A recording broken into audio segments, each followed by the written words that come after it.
Sit back and throw one back with your pinky in the air and a middle finger to the world.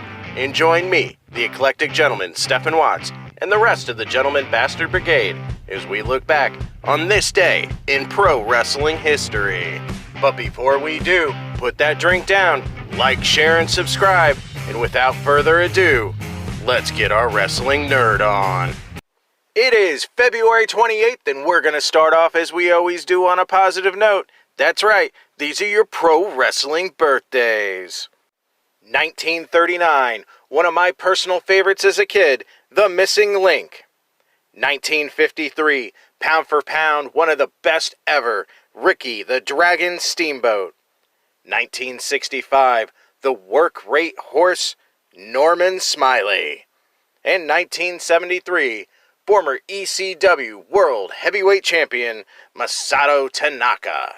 And I am ecstatic to say we do not have any deaths to report for February 28th. So let's keep this train a-rolling. Let's get to the meat and potatoes. That's right, these are your pro wrestling history highlights for February 28th.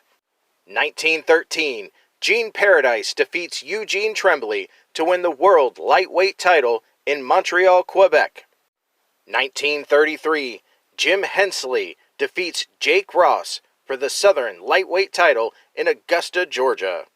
1934, Charlie Fisher defeats Joe Bansky to win the Midwest Wrestling Association Light Heavyweight title in Columbus, Ohio.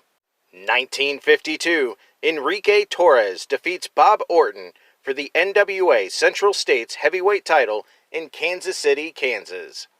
1953, Ray Greenfield defeats Len Holt to win the Australian middleweight title in Sydney, Australia. 1957, Dory Funk defeats the Great Bull in Amarillo, Texas for both the Amarillo NWA North American Heavyweight title and the Southwest Junior Heavyweight title. 1958, Angelo Savaldi defeats Mike Clancy for the NWA World Junior Heavyweight title in Oklahoma City, Oklahoma. 1961, Dick the Bruiser defeats Bobo Brazil to win the Detroit NWA United States Heavyweight title in Detroit, Michigan.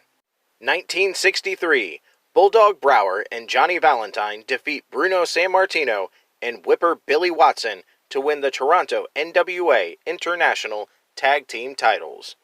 1968, Archie Gold defeats Pat O'Connor to become the first Stampede North American Heavyweight Champion. 1969, Dick Murdoch defeats Don Kent for the NWA Central States Heavyweight title. 1974, Bob Brown and Lord Alfred Hayes ends Jim Brunzell and Mike George's second reign as Central States NWA World Tag Team Champions. 1975, The Great Mistifo defeats George Gullivus in Sydney, Australia to win the NWA Austria Asian Heavyweight title. 1976, Roddy Piper and Crusher Verdue defeat Chavo and Gory Guerrero to win the NWA America's Tag Team titles.